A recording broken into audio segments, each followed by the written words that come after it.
Estamos empezando una nueva serie. Quiero que mantengan sus Biblias abiertas en el libro de Hechos de los Apóstoles, donde estamos empezando una nueva serie. Hemos estado hablando sobre la misión de la iglesia durante varias semanas, tenido después de nuestro congreso misionero incluso. La semana pasada hemos tenido el Día del Padre con una bendición especial. Y ahora nos toca empezar una serie que nos va a tomar varias semanas, posiblemente 8 semanas, que vamos a hablar de la iglesia.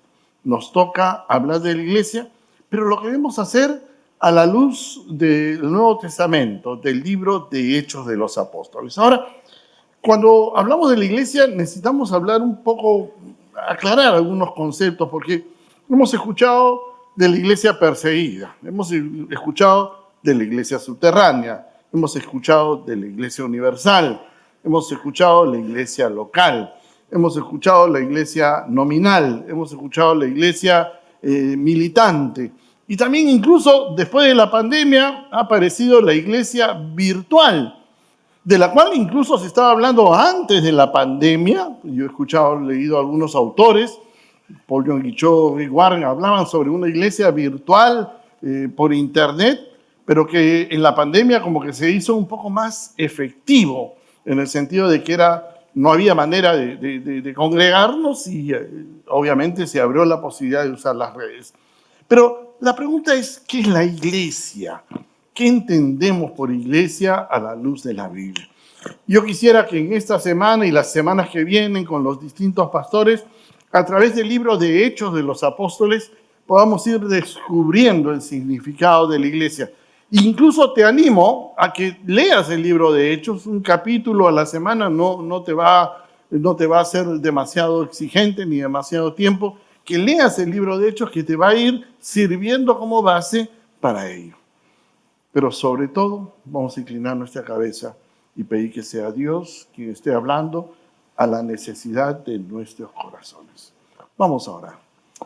Amado Señor, estamos aquí en esta mañana, agradecidos por tu cuidado, por tu misericordia, porque como hemos cantado, en realidad no nos falta nada. Tenemos tantos afanes y tantas angustias, pero en el fondo no nos falta nada, porque te tenemos a ti como nuestro Dios y nuestro Salvador. Necesitamos que hoy nos hables, necesitamos que sea tu palabra clara a nuestra vida y a nuestros corazones. En el nombre de Jesús te pedimos esto. Amén. La historia de Hechos de los Apóstoles es una historia bastante sencilla. Es la continuación del Evangelio según San Juan. En realidad es la continuación de Lucas, porque el mismo autor es el autor que escribe. Lucas es el que escribe el Evangelio según San Lucas, y Lucas escribe el libro de Hechos, que vamos a decir así, es el tomo 2, la continuación. Y continúa la historia de Jesús ya resucitado, donde en el versículo 4 Jesús les dice que no se alejen de Jerusalén, sino que esperen la promesa del Padre, del cual les había hablado Juan. Bautizó con agua, pero dentro de pocos días ustedes serán bautizados con el Espíritu Santo. Ahora, por si acaso estoy leyendo la Nueva Versión Internacional, que no es nada diferente. Para los que tienen varias versiones en sus dispositivos, no hay ningún problema, pero es muy semejante a la Reina Valera del 60.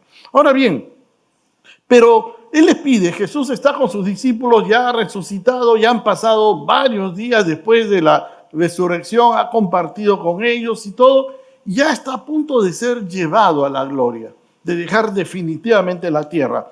Y entonces ellos saben, y Él sabe que ya es el último momento, y les habla de lo que va a venir, de lo que viene inmediatamente. Vamos al versículo 6. Entonces, los que estaban reunidos con Él, los discípulos, seguidores de Jesús, eran cerca de unos 70 aproximadamente. Dice que entre los apóstoles y seguidores de Jesús que se mantenían fieles, le preguntaron: Señor, ¿es ahora cuando vas a restablecer el reino de Israel? Y en primer lugar yo quiero que veamos que la iglesia es el reino de Dios. Fíjate bien, y vamos a marcar las diferencias. Fíjate bien claro lo que está pasando aquí. Todos los discípulos, los apóstoles, Jesús mismo, todos eran judíos. Y todos tenían la esperanza mesiánica de que Dios iba a levantar un Mesías, y ellos entendían que ese Mesías iba a restaurar el reino de Israel. Es decir, el reino que había tenido Salomón, poderoso, grandioso, majestuoso, y que había heredado David y que lo había extendido grandemente por toda la zona de Oriente. Todos anhelaban eso. Y con ese anhelo, con esa perspectiva que se había metido en su cabecita de ellos por siglos, ojo, no era un momento, no era un año, eran siglos y siglos y siglos de herencia histórica de pensar en eso.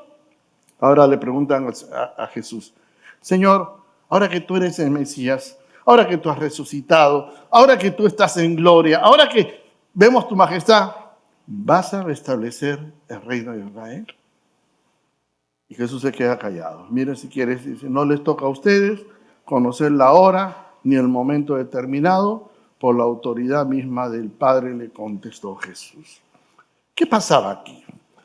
En primer lugar, tenemos que distinguir, hermanos, que la iglesia no es el reino de Israel. Tenemos que hacer una línea bien clara y marcar que Israel es una cosa y la iglesia es otra.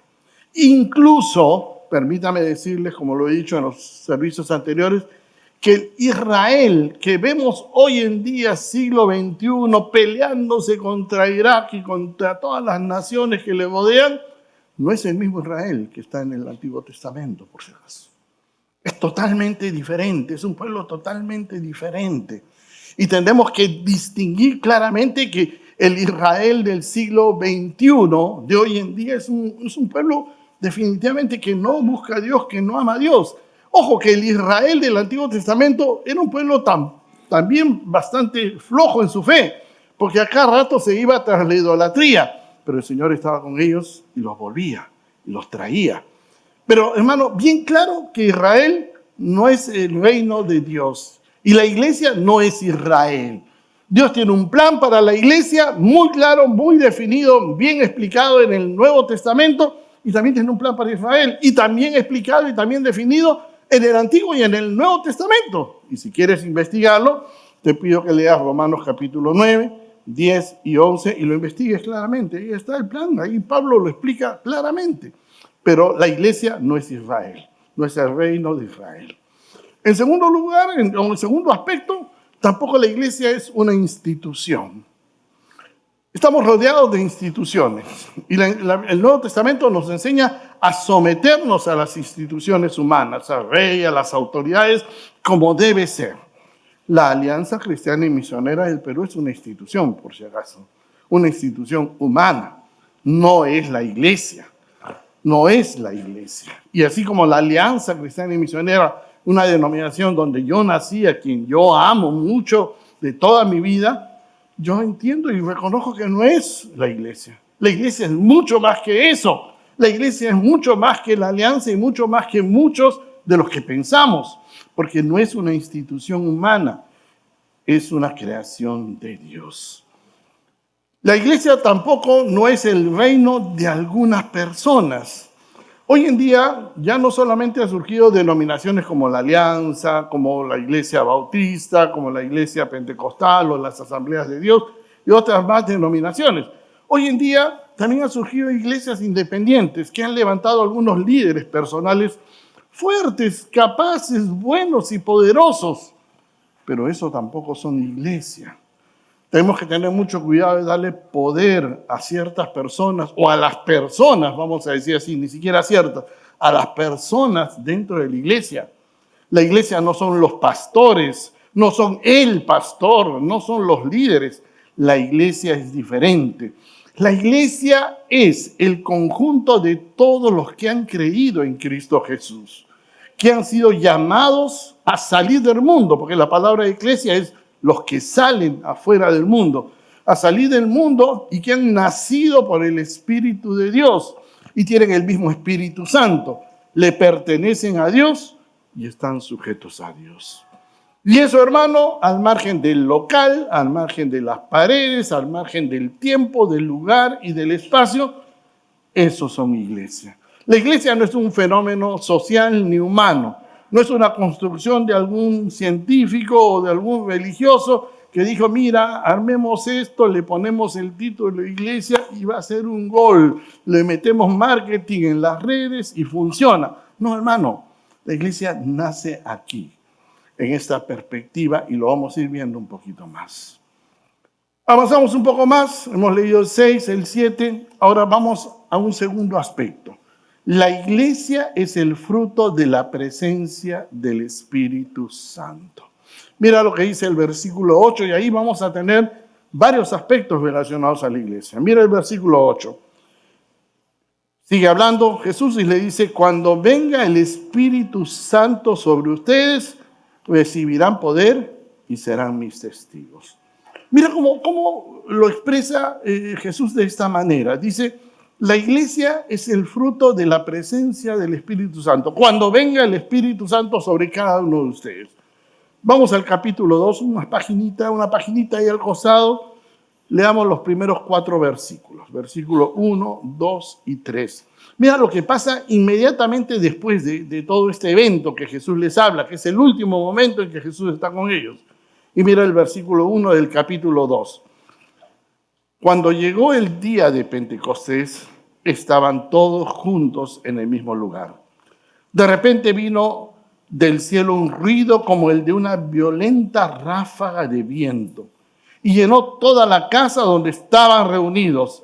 Y se les aparecieron entonces unas lenguas como de fuego que se repartieron y se posaron sobre cada uno de ellos. Todos fueron llenos del Espíritu Santo y comenzaron a hablar en diferentes lenguas según el Espíritu les concedía que expresasen. Podría leer todo el resto del capítulo, pero es una historia que ustedes lo saben y los invito a leerlo esta tarde, esta noche en su casa, en un momento sencillo, 5 o 4 minutos les va a tomar. Pero ¿qué está pasando aquí? Aquí lo que está pasando, ¿sabes qué? Es que el Espíritu Santo está viniendo a iniciar la iglesia. Y por eso se crea este evento tan hermoso que se llama Pentecostés, este evento tan fabuloso que se llama Pentecostés. ¿Qué es el Pentecostés? Pentecostés es una fiesta judía que se daba 50 días después de la Pascua. La Pascua era la fiesta central donde se hacía el sacrificio del Cordero sin mancha. Jesús murió el día de la Pascua. Pentecostés se da 50 días después, el inicio de las cosechas. Era una fiesta de agradecimiento a Dios, de gratitud por los primeros frutos que recibían. Y entonces los judíos se reúnen a hacer esa fiesta, como siempre hacían sus fiestas, y el Espíritu viene. Viene sobre estos 70 judíos que habían creído y habían estado siguiendo a Jesús. Y como dice acá el texto, viene como un viento, una ráfaga de viento llenó la casa y les aparecieron como lenguas de fuego. O sea, los tipos se incendiaron, se pusieron fervorosos, ¿no? Y empezaron a hablar en distintos idiomas. Y empezaron a testificar en distintas lenguas. ¿Por qué en distintas lenguas? Porque había gente de muchos idiomas y Dios quería que todos escuchen cada uno en su idioma. Eso lo vas a ver en el contexto cuando leas más abajo.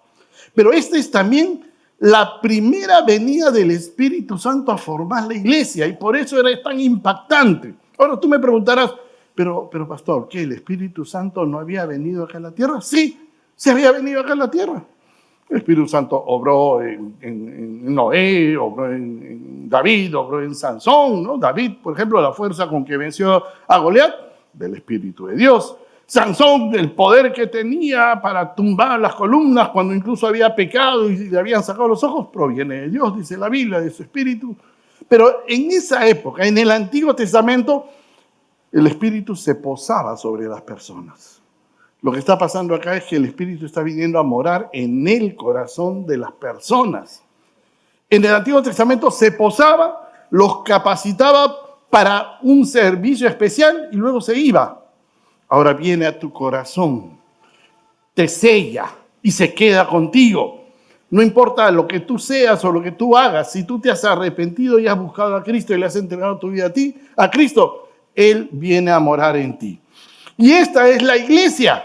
Estos son los creyentes. Así empieza la iglesia. Esta es la vida de la iglesia. Esto es lo que se conoce como la iglesia universal. Todos los hombres y mujeres en algún momento y en algún lugar de acá de la tierra No solo acá en Miraflores, no solo acá en Lima, no solo acá en el Perú, no solo en la Alianza Cristiana, sino en todas partes, que se han rendido a Cristo, que le han entregado su corazón y que el Espíritu ha venido a morar en medio de ellos. Por eso la iglesia es espiritual, no es un fenómeno humano, porque eso no lo generan hombres y mujeres, eso solo lo está generando el Espíritu de Dios. En el Evangelio según San Juan, capítulo 3, hay una historia que todos la conocemos, la historia de Nicodemo. ¿Se acuerdan la historia de Nicodemo? Nicodemo era un escritor, un fariseo, un conocedor de la ley, que una noche en oculta se acerca a Jesús y le dice: Señor, ¿qué puedo hacer para ir al reino de los cielos? Yo sé que tú eres Mesías, yo sé que tú sabes, ¿qué puedo hacer? Y Jesús lo mira y le dice: mira, tienes que nacer de nuevo. Y Nicodemo, escritor, conocedor, no era un tipo simple. Oye, ¿cómo es eso? Yo ya nací. No puedes pedirme que vuelva al vientre de mi madre. No, un momentito, le explica Jesús. Lo que es nacido de la carne, ¿qué cosa es? Carne es. Y lo que es nacido del Espíritu, Juan capítulo 3, genial, ustedes lo saben. Lo que le está diciendo es: tienes que nacer espiritualmente. La iglesia es el conjunto de hombres y mujeres que han nacido por el Espíritu. Por eso es producto de la obra y la presencia del Espíritu Santo en el corazón de hombres y mujeres que han recibido a Cristo porque se han arrepentido y han reconocido que Cristo ha muerto en la cruz por sus pecados. Eso es la iglesia, hermano. Y ahí no hay razas, ahí no hay edades, ahí no hay culturas, ahí no hay que yo tengo y no tengo, que yo soy y no soy. Ahí eres tú frente a Dios claramente. Y déjame decirte algo. Yo no puedo pensar que soy cristiano, por ejemplo, porque mi familia es cristiana. A mí me pasa muchas veces en algunas entrevistas, especialmente en las entrevistas de bautismo, cuando yo les pregunto: ¿y cuándo le has entregado tu vida a Cristo? Pastor, yo vengo a la iglesia desde chiquito, me dicen. Yo lo miro y le digo: yo también. Además, yo siempre he sido chiquito, ¿no? O sea, peor aún, yo siempre he sido chiquito. En realidad, yo llegué a Cristo a los 18 años, ¿no? No, le digo, la pregunta es: ¿cuándo te has entregado a Cristo? Pastor, mi familia es creyente, es cristiana. Vuelvo a darle la pregunta, le digo: ¿cuándo tú te has vendido tu corazón a Dios? ¿Cuándo el Espíritu Santo mora en ti? Y a veces no entienden. ¿Por qué? Porque no es venir a la iglesia lo que te hace cristiano. No es congregarte lo que te hace cristiano. No es decir aleluya, amén, cantar, diezmar. Eso no te hace cristiano. Lo que te hace cristiano es rendirle tu corazón a Cristo, entregarle tu vida a Él, y que el Espíritu Santo viene a tu corazón, te sella y te hace parte de la iglesia, parte de la comunidad cristiana. Y déjame decirte en este momento que si tú no estás seguro que eso ha pasado en tu vida, no estás mal, pero sí necesitas examinar eso. Si tú vienes a la congregación por un tema de tradición, por un tema de cultura, o porque piensas que es bueno, está muy bien, porque sí es bueno, sí te ayuda. Pero más te va a ayudar si tú rindes tu corazón a Él, rindes tu voluntad a Él, si te entregas plenamente a Él. A veces pensamos que somos cristianos porque mi familia es cristiana, porque asisto a una iglesia, porque soy bueno, porque como alguno me dijo una vez: pastor, pero yo no le hago mal a nadie. Y está bien, eso es muy bueno. Yo creo que eso ya es un inicio, pero no es suficiente. No es suficiente para ser parte de la vida de la iglesia. Necesito nacer de nuevo, como le dijo Jesús a Nicodemo. Necesito entregarle mi corazón a Él y nacer del Espíritu de Dios. Entonces la iglesia es fruto de la presencia del Espíritu de Dios en los hombres y las mujeres que se entregan a Él. Tercer lugar, la iglesia recibe su poder del Espíritu de Dios. Volvamos al versículo 8 que estamos leyendo, cuando Jesús le dice: cuando venga el Espíritu Santo sobre ustedes, recibirán poder y serán mis testigos. Y aquí está la segunda parte: recibirán poder. Hermano, si la iglesia es un fenómeno espiritual, entonces toda esa expresión espiritual no es producto del esfuerzo humano, es producto de la obra de Dios. Déjame explicarte. La iglesia siempre ha vivido en conflicto con el mundo. Déjame aclararte eso. El mundo no es la calle. El mundo es la forma de pensar que tiene nuestra sociedad, que es totalmente ajena, totalmente lejos de Dios. El mundo es esa filosofía que envuelve a la cultura y a la sociedad, que niega a Dios y que quiere gobernar su propia vida por su propia cuenta. Eso es el mundo. Y el mundo está en contra de Dios. Tú no pretendas prender la televisión o escuchar la radio o entrar al YouTube, al internet y encontrar muchas cosas que agraden a Dios. Es difícil hacerlo, porque el mundo no agrada a Dios, porque el mundo no busca a Dios. Ahora, ¿cómo la iglesia ha sobrevivido más de 2000 años en medio de un mundo que no agrada a Dios? ¿Sabes cómo? Justamente por ese poder que ha recibido del Espíritu Santo. Ese poder sobrenatural que te capacita a ti, a mí. Por ejemplo, para hacer esto que tengo que hacer. Pues hermano, yo no lo puedo hacer solo. Para nuestros hermanos que ministran la alabanza, tampoco lo pueden hacer por su propia cuenta. Cuando ustedes alaban, hermano, es el Espíritu Santo que está obrando en sus vidas. Ese es el poder del Espíritu de Dios. Esa es la obra del Espíritu Santo que nos capacita a buscar, a amar y también a obedecer a Dios. Y ahí está la diferencia. Eso es lo que nos hace diferentes. Eso es lo que produce ese nuevo nacimiento, esa nueva vida que Dios hace en cada uno de nosotros. Y no es solamente un tema de disciplina, no es un tema solamente, no tengo que hacer esto, no tengo que hacer esto, no. Es que el Espíritu pone un corazón nuevo dentro de ti y cambia tu vida, cambia tu alma, cambia tu ser. Te hace un hombre y una mujer diferente. Hay una ilustración sencilla. ¿Ustedes se acuerdan del apóstol Pedro? El apóstol Pedro es notable en los evangelios.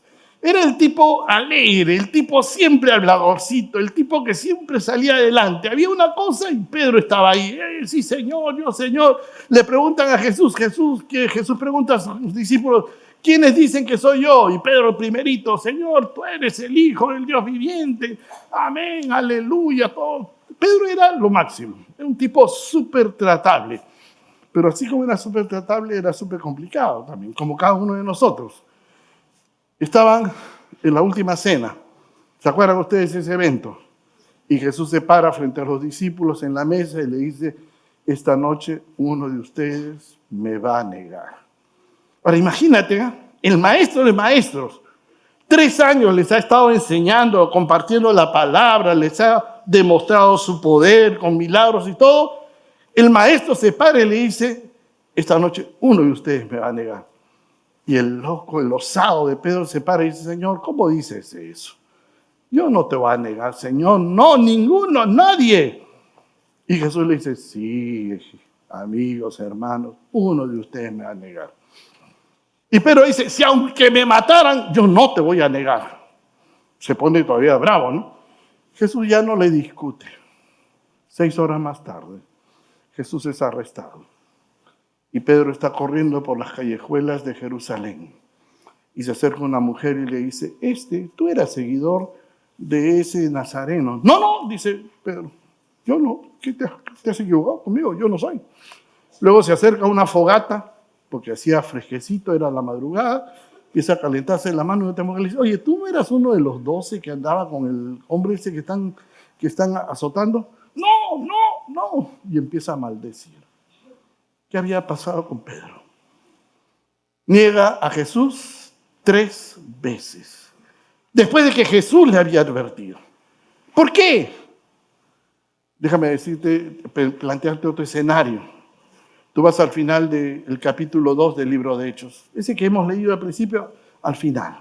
Cuando todos están predicando, todos están hablando en distintas lenguas, por ahí alguien se para y dice, no, estos hablan así porque están ebrios. Y Pedro se levanta la mano, se para y dice, un momentito, acá no hay nadie que está ebrio. Lo que pasa es que Cristo ha muerto y empieza a predicar el evangelio frente a tantos judíos. Y se atreve a decirles incluso, y ustedes mataron al Mesías. ¿Te das cuenta qué diferente es ese Pedro de Hechos 2 al de los evangelios? El de los evangelios era un hombre cobarde, que creía en Cristo, que amaba a Cristo, pero incapaz de vivir una vida potente y en victoria. El de Hechos 2 se para, arriesga su vida por Jesucristo. ¿Por qué? Porque tiene el poder del Espíritu Santo en su corazón. Porque ahora ya el Espíritu había venido a morar en los corazones de los hombres y mujeres que creían en Él. Entre ellos era Pedro. Y eso es lo que te estoy tratando de decir. La iglesia recibe su poder en el Espíritu Santo de Dios. Todos esos mártires que han muerto en nombre de Cristo no lo han hecho porque están dementes. No lo han hecho porque están locos. No lo han hecho por un arrebato místico de fe. Lo han hecho porque han creído en Cristo y el Espíritu les ha dado valor. Les contaba a los hermanos de los otros cultos que estos días, mientras hacía el sermón, me acordé de un viejo libro que no le conté entre mis libros porque he viajado por tantos sitios, hemos mudado a tantas casas que se han perdido. El libro se llama El mártir de las catacumbas. Lo empecé a buscar, lo encontré en internet, está ahí, gratuito, fácil. Y lo volví a empezar a leer. Y cuentan la historia del Coliseo romano y cómo los cristianos eran sacrificados en el Coliseo romano. Cuentan la historia dramática, hermano. Y me hizo acordar todo eso que pasaron estos cristianos. ¿Sabes qué nos está pasando hoy en día en el siglo XXI? Que la comodidad nos está ganando a la fe. Hoy día no tenemos persecución. Hoy día no tenemos romanos que nos echan al circo y nos ponen a los leones. Hoy día si queremos creer, venimos a la iglesia. Y si no, lo prendemos en YouTube. No, pastor, hoy día no vine, me dice. Pero, ¿sabes qué? Estaba con frío, me levanté y lo vi. Como yo tengo un televisor grande, se le veía grandazo, pastor. Pero yo no digo que está mal eso. Nosotros lo transmitimos para algunas personas que no podrían llegar. Pero la pregunta es, ¿tienes el poder del Espíritu de Dios? Como iglesia, ¿tenemos el poder del Espíritu de Dios? El Espíritu Santo es el poder que hizo que la iglesia no solo crezca en medio de la dificultad, sino que alcance Jerusalén, Samaria, Judea, Roma y hasta lo último de la tierra. Déjame avanzar la penúltima parte. La iglesia tiene también no solamente el Espíritu Santo, es producto del Espíritu, no solamente el poder del Espíritu, sino tiene un propósito muy claro. Mira el versículo 8 nuevamente. Cuando venga el Espíritu Santo sobre ustedes, recibirán poder y serán mis testigos tanto en Jerusalén, Judea, Samaria y hasta lo último de la tierra. Hermano, la iglesia está en la tierra no para cantar. Ahora, qué bonito es cantar. A mí me gusta cantar. Y ustedes lo están haciendo muy bien, están cantando lindo, y nuestros hermanos del ensamble también. Gloria a Dios y aleluya. Pero la iglesia no está para venir a cantar. La iglesia, Dios le ha permitido que se quede aquí en la tierra. ¿Para qué? Para que sean testigos de lo que Cristo ha hecho en la vida de cada uno de ustedes. ¿Qué significa eso? Que cada uno de ustedes están llamados a dar testimonio de lo que Cristo está haciendo en tu vida. Y aquí encontramos un problema serio. ¿Cuál es el problema serio? Que casi siempre estamos callados. Incluso algunos decimos, pastor, yo testifico con mi vida, con mi trabajo. No hablo nada, soy honesto y punto. Pero ¿cuántos honestos hay en tu trabajo? Muchos. ¿Cuántos tienen a Cristo? De repente tú eres el único. La Biblia dice que la iglesia está acá puesta para que sean testigos. El Espíritu Santo ha formado la iglesia y nos ha dado poder para testificar de Cristo.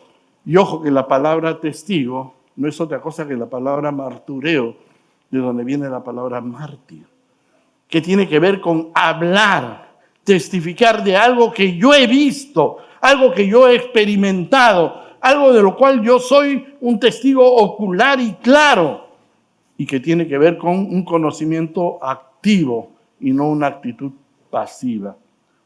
Y el gran problema es que muchas veces la iglesia ahora está sentada, encerrada en cuatro paredes, y en vez de llevar a Cristo a su trabajo, a su familia, a sus centros de estudio y a donde Dios nos ha puesto.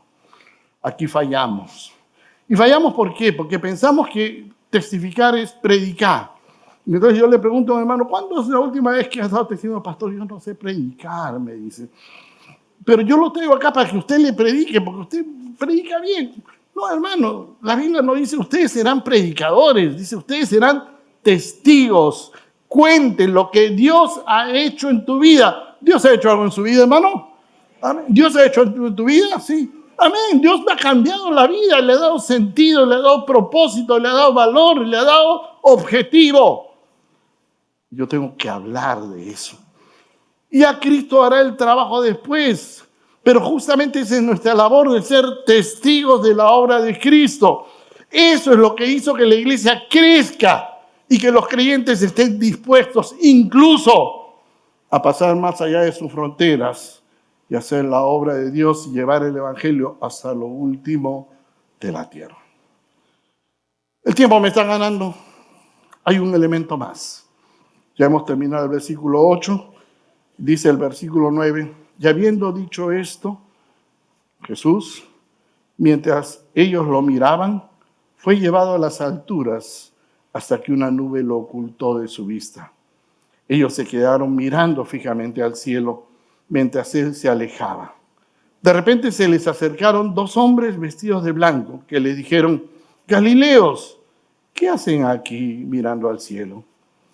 Este mismo Jesús que ha sido llevado de entre ustedes al cielo, vendrá otra vez de la misma manera que lo han visto irse. Acá está el quinto y último elemento. La iglesia, hermano y hermana, tiene una esperanza viva. Tiene una esperanza celestial. Este mismo Jesús vendrá otra vez. Hermano, hermana, tú y yo como iglesia, nosotros como congregación, estamos parados acá en la tierra. Tenemos que cumplir con los requisitos de este mundo, pasar las evaluaciones, el INDECI, pagar impuestos y todo eso. Y está bien, porque vuelvo a repetir, nos enseña la Biblia que debemos respetar las autoridades humanas. Pero a pesar de que nuestros pies estén puestos acá en la tierra, nuestra mirada debe estar ¿en dónde? En el cielo. Nuestra expectativa y nuestra esperanza no está en que este mundo va a mejorar. Déjame decirte que este mundo va a empeorar. Nuestra esperanza no está en que va a haber un mejor y gran gobernante. No va a pasar, hermano. Nuestra esperanza no está en que la ética y la moral va a mejorar. No, hermano.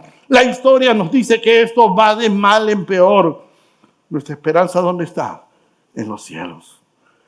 La iglesia tiene que crecer, desarrollarse, fortalecerse mirando al cielo, mirando que Jesús viene pronto. ¿Tú crees que Jesús viene pronto? ¿Tú esperas a Jesús? ¿Sabes qué? Ahí hay un conflicto. Permíteme decirlo. La semana pasada tuvimos un movimiento medio extraño en este culto al final, ¿no? ¿Se acuerdan? El pastor Juan estaba acá anunciando al pastor Carlos y hubo un ruidito medio extraño, ¿no? Y atrás los hermanos, yo estaba parado atrás, se movieron. ¿Sí o no? Algunos salimos corriendo, otros no salimos corriendo, otros no sabíamos qué hacer, por ahí está corriendo un video, no sé. Escúcheme, ¿tú anhelas que venga Jesús? Amén. Cuando venga va a haber temblor, va a haber relámpago, va a haber estruendo, va a haber todo eso, hermano. Pero va a venir el Mesías. Y la esperanza de la iglesia es esa. La esperanza de la iglesia no es este local, no es comprar el local de al lado, no es crecer más, no es abrir 10 iglesias. La esperanza de la iglesia es que Cristo venga por su iglesia. ¿Y tú esperas eso, hermano? Gloria a Dios. Pongámonos de pie, por favor. Solo tengo dos cositas sencillas que decirte, hermano y hermana. De repente tú vienes a la iglesia primera, segunda vez. De repente tú nunca vienes y estás escuchando, no sé si por internet o no. Pero si tú no le has entregado tu corazón a Cristo, si tú no estás seguro que el Espíritu Santo mora en tu corazón, este es el momento en que tú tienes que examinar tu mente, tu alma y decirle, Señor, yo quiero que el Espíritu venga a mi vida. Tienes que rendirle tu corazón a Él. Tienes que reconocer que Cristo murió en la cruz por tus pecados, arrepentirte y buscarle a Dios. Eso es lo primero. Y lo segundo que tenía que decirles es, nosotros como iglesia, el brillo de este mundo nos atrae, hermano. El brillo de este mundo nos hace olvidar que tenemos una esperanza gloriosa, que nuestra esperanza está en los cielos. Y tenemos el gran peligro de vivir aferrado al mundo, de vivir pensando en lo que el mundo hace, conforme a los latidos del mundo. Hermanos, somos ciudadanos celestiales, pertenecemos al cielo y nuestra esperanza está arriba. Y como iglesia tenemos que aprender a vivir de esa manera. ¿Estás dispuesto a eso? ¿Sí? Vamos a inclinar nuestras cabezas, vamos a orar. Señor, tú miras a mis hermanos, tú miras mi corazón, miras mi alma, nuestras almas tan frágiles, tan profundamente necesitadas de ti.